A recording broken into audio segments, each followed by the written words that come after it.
ఆగండి ఆగండి ఆగొచ్చు కదా అమ్మ, రండిమ్మా, దామా, ఎందుకమ్మా ఆగొచ్చు కదా 2 నిమిషాలు.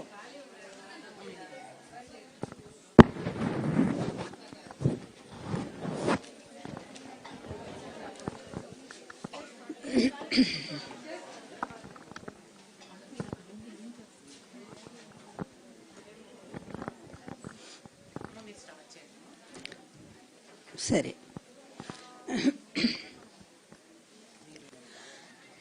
ముందుగా వైఎస్ఆర్ మహిళా సైన్యానికి నా హృదయపూర్వకమైన నమస్కారాలు అందజేస్తున్నాను. మన ఆర్మీ చీఫ్ అంతే కదా, కమాండర్. మీకు కమాండర్ అంటే వాడు గుర్తు రావాలి. నేతాజీ సుభాష్ చంద్రబోసు ఈ దేశాన్ని బ్రిటిష్ వాళ్ళు పరిపాలించే టైంలో ఆయన ఎన్ఐఏ కదా, నేషనల్ ఇండియన్ ఆర్మీ ఒకటి తయారు చేసి దాంట్లో అచ్చగా మహిళకి విభాగం ఒకటి పెట్టారు. ఫస్ట్ విభాగం కెప్టెన్ లక్ష్మి. అలాగే ఈరోజు మన వైఎస్ఆర్ కాంగ్రెస్ పార్టీ మహిళా విభాగం కెప్టెన్ వరుడు కళ్యాణి. ఎందుకంటే పెద్దల సభలో ఆమె అసలు లోకేష్ పారిపోతున్నాడు ఆమె ప్రశ్నలకు సమాధానం చెప్పలేక. అట్లా సెలక్షన్ నిజంగానే మళ్ళీ ఈరోజు మనం ఒక సైనికుల్లాగానే పోరాడాల్సినటువంటి పరిస్థితి వచ్చిందమ్మా. ఆ రోజు బ్రిటిష్ విధానాలు ఎలా ఉన్నాయో దేశంలో, ఈరోజు ఆంధ్రప్రదేశ్లో అవే బ్రిటిష్ విధానాలన్నీ కూడా అమలు చేస్తూ ఉన్నారు. ఇష్టం వచ్చినట్టు నిరంకుశ విధానాలన్నీ అమలవుతూ ఉన్నాయి. ఈ టైంలో మొన్న జరిగినటువంటి ఎలక్షన్లో మన జగన్ గారు ఓడిపోలేదు, గెలిచారు. నిజానికి 104 సీట్లతో ఆ రోజు జగన్మోహన్ రెడ్డి గారు గెలిస్తే, కానీ 11 సీట్లతో మనం ఓడిపోయినట్టు డిక్లరేషన్ ఇచ్చారు. అంటే రేపు మన బాధ్యత ఏంటనేది కొంచెం ఆలోచించాల్సిన అవసరం ఉంది. ఎందుకు మహిళా సైన్యం అన్నానంటే, ప్లీజ్ ప్లీజ్ రేపు ఎలక్షన్స్ని మనం ఎట్లా ఎదుర్కోవాలి, ఇది మెయిన్. ఇవన్నీ పథకాలు నిజంగానే దేశంలోనే జగన్మోహన్ రెడ్డి గారు అమలు చేసినటువంటి, ముఖ్యంగా స్త్రీల కోసం, మహిళా ఎంపవర్మెంట్ కోసం ఆయన చేసిన విధానాలు నాకు తెలిసి ఎవరు చేయలేదు. అన్నీ తీసుకొచ్చి మహిళలకు ఒక అండగా నిలబడి ఆయనే ఒక అన్నయ్యారు, ఆయన ఒక తండ్రి అయ్యారు, ఆయన ఒక తమ్ముడయ్యారు, ఆ ఇంటి పెద్దయ్యారు, కుటుంబంలో ఒక సంరక్షకుడయ్యారు. ఇన్ని విధాల మహిళలను ఆదుకున్నటువంటి వాళ్ళు నేను ఎక్కడ కూడా చూడలే, ఏ పరిపాలనలో కూడా. మీకు ఒక ఎగ్జాంపుల్ చెప్తాను, మీకు గుర్తుండే ఉంటుంది. నిర్భయ చట్టం వచ్చిన తర్వాత దేశంలో నిర్భయ చట్టం వచ్చింది కదా. ఆ నిర్భయ చట్టం అనేది కేవలం 4 నెలల వరకు, అంటే శిక్ష చేసినటువంటి నేరాన్ని గుర్తించటం, ఆ నేరాన్ని గుర్తించిన తర్వాత దాన్ని అమలు చేయటానికి తీసుకునేటువంటి టైం ఎంత అంటే 4 నెలల టైం తీసుకున్నారు వాళ్ళు. కానీ జగన్మోహన్ రెడ్డి గారి పరిపాలనలో మరి ఆయన దిశా చట్టాన్ని తీసుకొచ్చారు. ఈ దిశా చట్టం అనేది కేవలం 21 రోజుల్లోనే శిక్షను, నేరం చేసినటువంటి దోషిని గమనించటం, గుర్తించటం, తర్వాత దాన్ని ఎంత త్వరగా అమలు చేయాలి అనేటువంటి విధానంలో 21 రోజులకి దాన్ని కుదించి, ఆ విధంగా మహిళా పోలీస్ స్టేషన్లు, దిశ పోలీస్ స్టేషన్లు ఏర్పాటు చేసి, ఫోన్ ఎక్కడ దాదాపు 1.5 మంది 2 కోట్ల మంది మన రజనీ గారు చెప్పాల మంది వాళ్ళు యాప్లు డౌన్లోడ్ చేసుకున్నారు ఫోన్లో. ఆ రోజుల్లో అమ్మాయిలకి నిజంగా ఎక్కడ ఏ చిన్న గొంతు ఏదో పోయింది నాకు,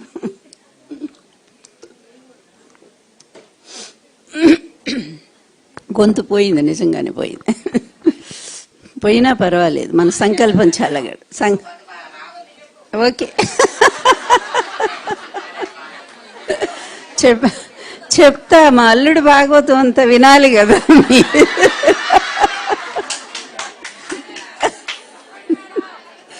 అది నేనే చెప్పాలి కదా, అత్తనే. అదే కదా, అల్లుడి భాగవతం అత్తే చెప్పాలి, ఇంకెవరు చెప్తారు. ఈరోజు నిజానికి సబ్జెక్ట్ అదే నాది. ఎందుకంటే నిజంగా మొదటి బాధితురాలు నేనే కదా, చంద్రబాబు మొదటిగా, సెకండ్ నేను. ఫస్ట్ బాధితురాలు ఇందిరాగాంధీ గారు. ఆమెకు వెన్నుపోటు పొడిచాడు. ఆ టైంలో ఆమెకేం చెప్పాడో తెలుసా? అమ్మ మీరు మా మామకి ఏమీ లేదు ఈ రాష్ట్రంలో, ఆయన రంగులు పూసుకొని ఏదో సినిమాలో యాక్ట్ చేస్తా ఉన్నాడు, అందువలన కాంగ్రెస్ పార్టీ బ్రహ్మాండంగా గెలుస్తుంది, మీ పేరు అట్లా మారుమోగిపోతా ఉంది, మీరు అనుమతిస్తే మా మామ మీద పోటీ చేసి నేను బ్రహ్మాండం గెలిచి వస్తే మీకు చూపిస్తాను, ఆ తర్వాత నన్ను సీఎం చేయండి అని చెప్పేసరికి ఆవిడ నమ్మి నిజమే అనుకొని ఎన్టీఆర్కి అంత ప్రభావం లేదు, సొంత అల్లుడే చెప్పాడు కదా అని కొంచెం నిర్లక్ష్యం కూడా ఉంది.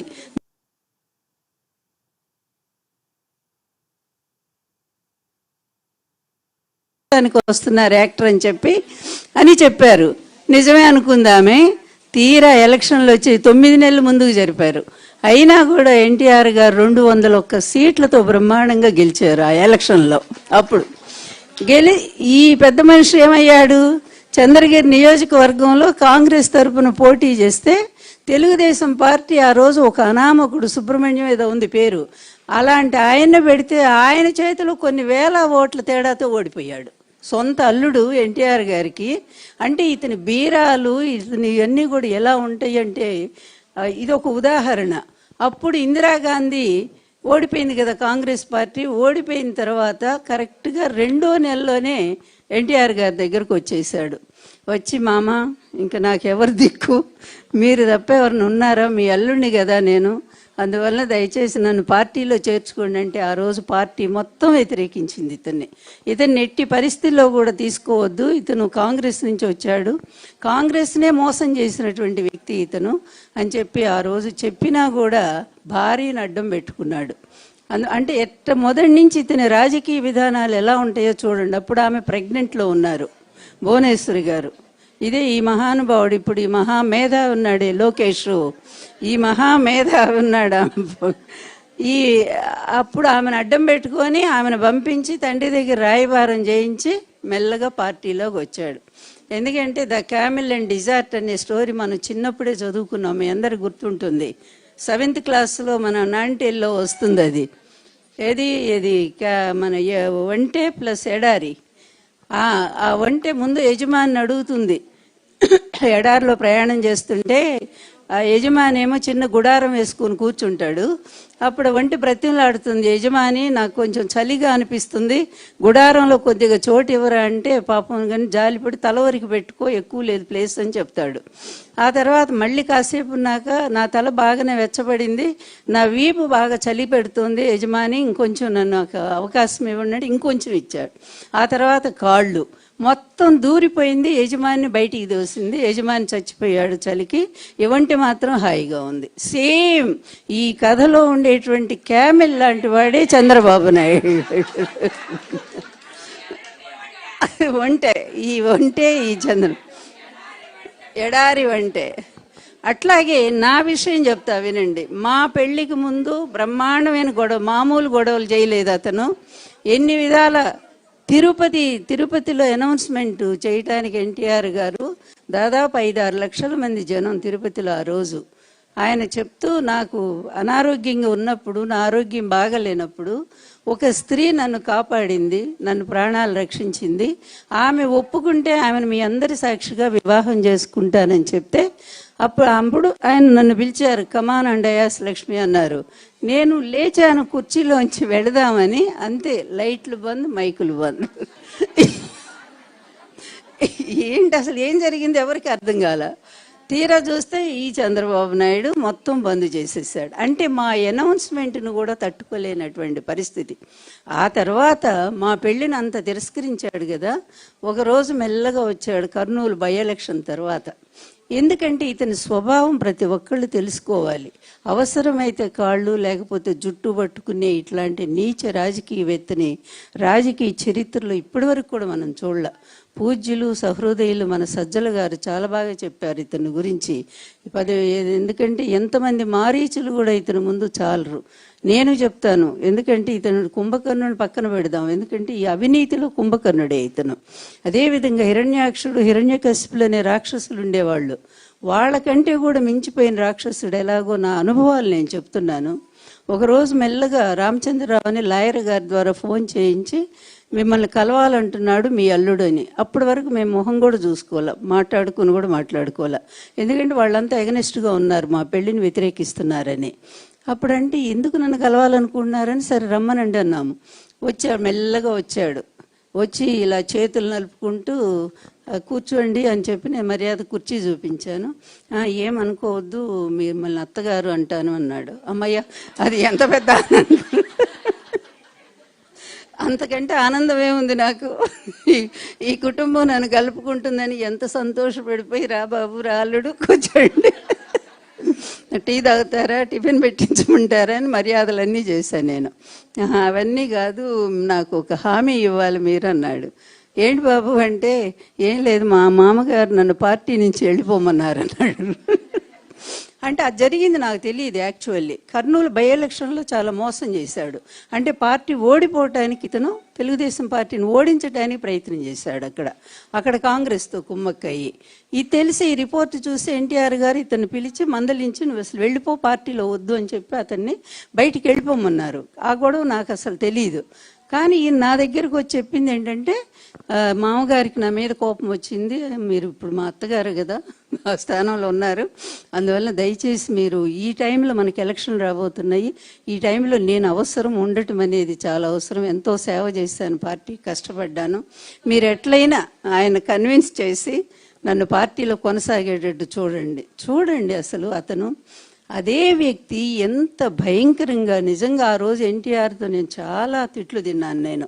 నీకు అర్థం కావట్లేదు లక్ష్మి, వీడు ఎంత నీచుడో, ఎంత దుర్మార్గుడో, ఎంత విశ్వాసఘాతకుడో, అట్లాంటి వాడిని మళ్ళా నువ్వు పార్టీలో తీసుకోమంటున్నావు. నేను అన్నీ పరిశీలించే ఇతను పార్టీ బయటికి పంపించేస్తున్నాను, అందువల్ల ఇతని తరపు నువ్వు రికమెండేషన్ చేయొద్దంటే నా బాధ ఒకటి, అత్తగారు వచ్చింది, పెళ్ళయింది, తర్వాత అల్లుడిని బయటికి పంపించిందని ఎక్కడ అనుకుంటారని భయం ఉంటుంది కదా నాకు కూడా. రాగానే కుటుంబంలో చిచ్చు పెట్టింది ఈమె అని చెప్పి లేనిపోని అన్ని ఎక్కడ మాట్లాడతారో, ఎలక్షన్లో ఇది ఎఫెక్ట్ అవుతుందేమో నేను భయపడి నేను చెప్పాను, ఏమండి ఒక్కసారి నా కోసం అతన్ని యాక్సెప్ట్ చేయండి, అతన్ని తీసుకోండి పార్టీలో, ఇంకా అట్లా జరగకుండా చూస్తానని చెప్పి ఆయన రిక్వెస్ట్ చేశా. అంతకుముందు జరిగింది ఏంటంటే, ఈయన నాతో మాట్లాడేటప్పుడు చంద్రబాబు నేను ఒకటే చెప్పాను, బాబు నాకు ఒక్క ప్రామిస్ చేయండి, నేను మీ మామగారికి నేను నచ్చ చెప్తాను, కానీ నాకు ఒక్క మాట ఇవ్వండి, మీరు ఎట్టి పరిస్థితుల్లో కూడా ఎన్టీఆర్ గారికి వెన్నుపోటు పడవనని చెప్పి నాకు మీ కొడుకు మీద ప్రమాణం చేసి మాట ఇవ్వండి అని అడిగాను నేను. కొడుకు మీద మా ప్రమాణం చేసి ఇవ్వమంటే, దుర్మార్గుడు నిజంగా ఏ పాపాన పోతాడో మనకు తెలియదు, కానీ చేతిలో చెయ్యేసి ఆ నీచుడు ఆ చెయ్యి ముట్టుకున్నందుకు కూడా పాపమే నిజంగా కూడా. ఆ రోజు అలా చేతిలో చెయ్యేసి, అమ్మ నా కొడుకు మీద ఒట్టేసి చెప్తున్నాను, ఎన్టీఆర్కి నేను ఎప్పుడు ద్రోహం చేయనని చెప్పాడు. అలాంటి నీచుడు ఏం చేశాడమ్మా, మామూలు వెన్నుపోట, అది ఎంత దారుణమైన వెన్నుపోటు అంటే, ఎన్టీఆర్ మాకు అందరం కూడా మేము శ్రీకాకుళం జిల్లా పర్యటనకి వెళ్ళి వచ్చేసరికి ఇక్కడ వైస్రాయ్ హోటల్లో రామోజీయను ఇతను కలిసి మరి ఎమ్మెల్యేలకి విషయం ఏంటనే చెప్పకుండా వాళ్ళందరినీ కూడా పిలిపించి అక్కడ అందరికి కూడా ఈ లిక్కర్ సిండికేట్ను వాళ్ళ ద్వారా వాళ్ళకి ఆశ పెట్టి ఎవరికి ఏం కావాలని చెప్పి ఒక కుటిలమైన కుట్ర రాజకీయాలు చేసి యనమల రామకృష్ణుడిని ఒక ప్రైవేట్ హెలికాప్టర్ లేకపోతే విమానము దాంట్లో పిలిపించి ఒక రూమ్లో పెట్టి ఎమ్మెల్యేలు అందరి చేత సంతకాలు చేయించి, అందరూ లేరు, అన్ని ఫోర్జరీ సంతకాలతో గవర్నర్కి పంపించారు. గవర్నర్ కూడా ఆ రోజు కుమ్మక్కైపోయాడు. అంటే వ్యవస్థల్ని ఎంతగా మేనేజ్ చేస్తాడో ఈ వ్యక్తి అనేది అతి దారుణమైన, అతి భయంకరమైన వ్యక్తి. ఇతని అధికారం ఎందుకు అంటే సంపాదించడం కోసం. 2 ఎకరాల్లో ఉండే పెద్ద మనిషి ఈరోజు 6 లక్షల కోట్లకు ఎగబాకాడంటే ఎంత డబ్బు ఎక్కడి నుంచి, ప్రజల నుంచే కదా. ఈరోజు కూడా మనం చూస్తున్నాం అతని కేసులు, ప్రైవేట్ కేసులు కూడా ప్రజల సొమ్ము తీసుకెళ్ళి అతను లోద్రాకి ఇస్తా ఉన్నాడే. అంటే ఎంత దారుణంగా ప్రజల సొమ్మును వాడుకుంటూ ప్రజలను మోసం చేస్తూ ఉన్నాడు. ఆ విధంగా మా కుటుంబంలో చిచ్చు పెట్టాడు. ఎన్టీఆర్ కొడుకులకు అబద్ధం చెప్పాడు. కూతుళ్ళు సరే, వాళ్ళిద్దరూ కూడా దుర్మార్గులు. మొదటి నుంచి పురంధరేశ్వరి, భువనేశ్వరి ఇద్దరు కూడా మాకు ఎగనెస్ట్గానే మరి ఎన్టీఆర్ని దించడానికి వాళ్లే కుట్ర పన్నారు. తర్వాత చూస్తే ఇక ఆయన్ని ఎంత దారుణంగా అవమానం చేశారంటే, వైస్రాయ్ హోటల్కి ఇదేంటి అన్యాయం అని చెప్పి అడగటానికి వెళితే అక్కడ చెప్పులు వేయించాడు. ఎందుకంటే ఎన్టీఆర్ లాంటి అభిమానధనుడు ఎన్టీఆర్ లాంటి మరి గౌరవం ఉన్నటువంటి పేరున్న వ్యక్తి ఇట్లాంటి అవమానాలు తట్టుకోలేడు, గుండె ఆగిపోతుందని అతనికి తెలుసు. అప్పటికే ఆయనకి చాలా ఒకసారి మైల్డ్ హార్ట్ స్ట్రోక్ వచ్చింది, పెరాలసిస్ స్ట్రోక్ వచ్చింది, తర్వాత షుగర్ 30 ఏళ్ళు షుగర్ ఉంది, బీపీ ఉంది. ఇన్ని వ్యాధులు ఉన్నటువంటి మనిషిని మానసికంగా అవమానం చేస్తే అతను తట్టుకోలేక అతను చనిపోతాడని తెలుసు. అలాగే నీచుడు క్షుద్ర పూజలు కూడా చేయించాడు ఈయనకు వ్యతిరేకంగా. అంటే ఇలాంటి వాడు సమాజ వ్యవస్థలో ఎప్పుడైనా ఎక్కడైనా మనం చూసామా?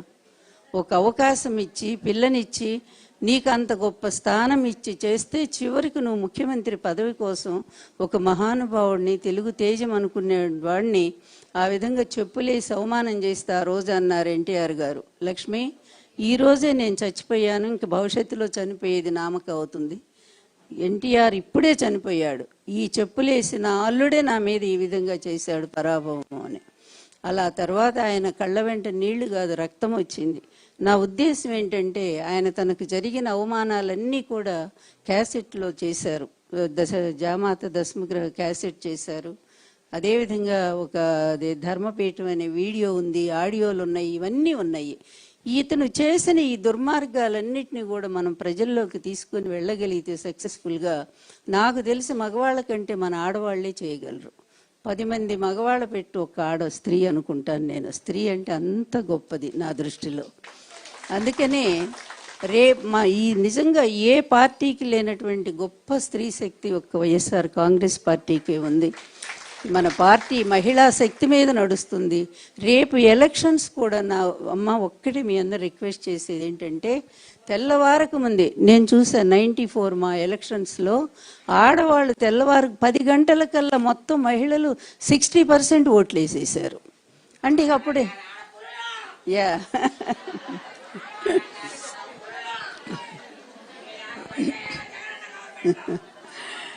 జగన్మోహన్ రెడ్డి గారు అంటేనే ఒక సామాజిక విప్లవం అమ్మ.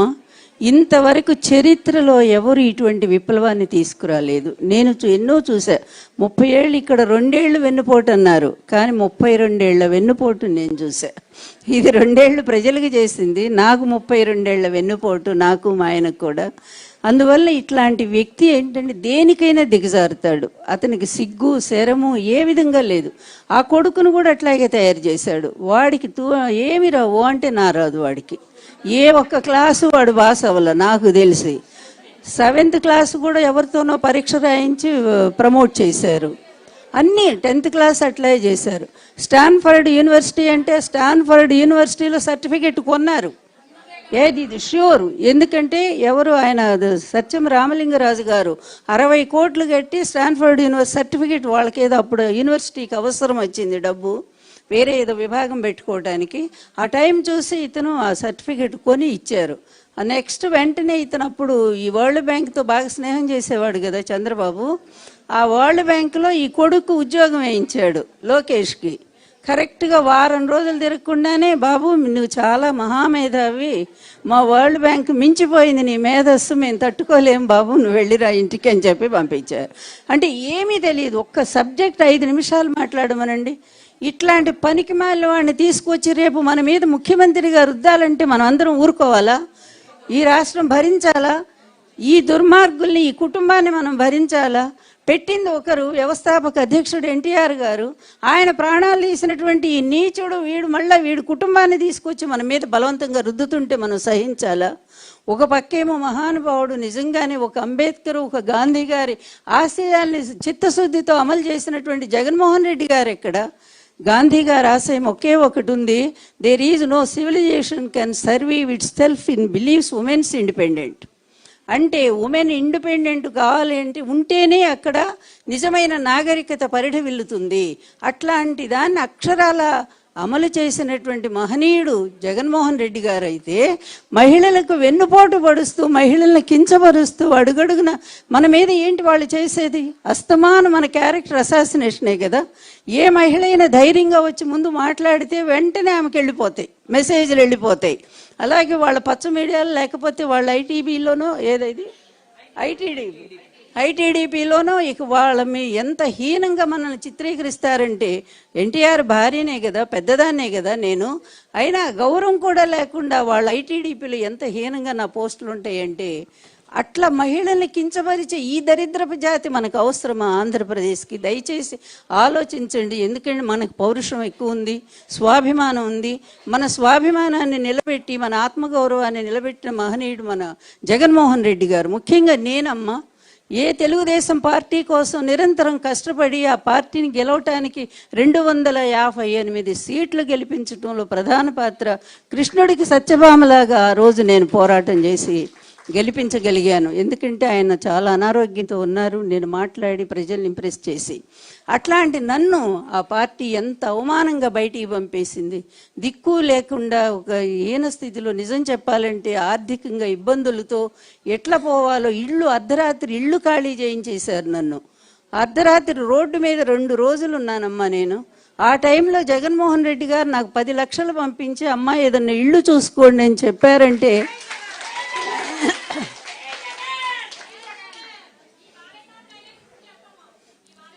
మా బాలయ్య ఎందుకు నేనే చెప్తున్నా అమ్మా, నిజంగా బాలయ్య ఈరోజు పాపం తిరుగుతున్నాడు అంటే, సినిమాల్లో యాక్ట్ చేసుకుంటున్నాడంటే జగన్మోహన్ రెడ్డి గారు, వారి తండ్రి గారే కారణం నిజం చెప్పాలి అంటే. ఎందుకంటే అదే ఇద్దరి మీద ఆయనే కాల్పులు డైరెక్ట్గా జరిపాడు. తర్వాత ఒక గార్డును చంపేశారు ఆ ఇంట్లోనే. ఇన్ని జరిగితే వైఎస్ రాజశేఖర రెడ్డి గారు ముఖ్యమంత్రిగా ఉన్నారు ఆ టైంలో. అవునమ్మా, నేను కూడా కలిసి అన్నా కలిసి మా కుటుంబ గౌరవం కాపాడండి, వాడు ఏదో పిచ్చోడు, నిజంగా మెంటల్గా ఆడేవాడు, వాడు మెంటల్గా ఆడేవాడు. ఇప్పటికీ వాడికి ఏమీ తెలియదు. అందుకే వీడు ఆటలు సాగుతున్నాయి, చంద్రబాబు ఆటలు సాగుతూ ఉన్నాయి. అంటే పాపం అన్న ఎంత దయదలిచి ఆ కుటుంబ గౌరవం, మా కుటుంబ గౌరవాన్ని కాపాడారు. వాళ్ళకి ఎప్పటికీ రుణపడి ఉన్నాం మేము నిజంగా చెప్పాలంటే. అలాగే జగన్మోహన్ రెడ్డి గారు నా జీవితాన్ని కూడా గౌరవప్రదంగా పార్టీలో తీసుకొని మంచి పోస్ట్ ఇచ్చి, తర్వాత నామినేషన్ అకాడమీ చైర్పర్సన్ చేసి ఇంత గౌరవాన్ని కల్పించిన, మరి ఎంత కృతజ్ఞత నాకుందో ఈ కుటుంబం పట్ల. అదేవిధంగా జగన్మోహన్ రెడ్డి గారి వ్యక్తిత్వం ఎంత గొప్పదంటే అమ్మ, ఆయనకు ఆయన నిజంగా మహిళా పక్షపాతి, మహిళల కోసం ఎన్నో మంచి పనులు చేసిన మహా వ్యక్తి ఆయన తప్పకుండా ఆయన గవర్నమెంట్ మొన్న వచ్చింది, కానీ మనం తెలుసుకోకుండా వాళ్ళ మోసం వల్ల మోసపోయాము. ఈసారి అలా జరగకుండా నా ఉద్దేశం నేను చెప్పాలనుకున్నాను జగన్మోహన్ రెడ్డి గారికి, మా మహిళల్నే ఎక్కువ మందిని పెట్టండి మీరు బూత్ కన్వీనర్లుగా. ఎందుకంటే నడుము బిగించి చెంగు కట్టి నడుము దోపేసి మేమందరం కూడా ఫైట్ చేస్తాం, మనం ఎవడొచ్చినా సరే. అదే కదా, ఎస్, మనదే ఎక్కువ బాధ్యత. రేపు ముఖ్యమంత్రిగా జగన్మోహన్ రెడ్డి గారిని చూడాలి అంటే మహిళలే ఎక్కువ బాధ్యత తీసుకోవాలని మనస్ఫూర్తిగా నేను సవినయంగా తెలియజేస్తూ, థ్యాంక్స్ అమ్మా, thank you very much. Thank you అమ్మా. చాలా చక్కగా చంద్రబాబు నాయుడు గారు చేసిన మోసాన్ని వివరించారు. మీకు ధన్యవాదాలు తెలియజేస్తూ ఉన్నాను. ఇప్పుడు సభను ఉద్దేశించి వైఎస్ఆర్ కాంగ్రెస్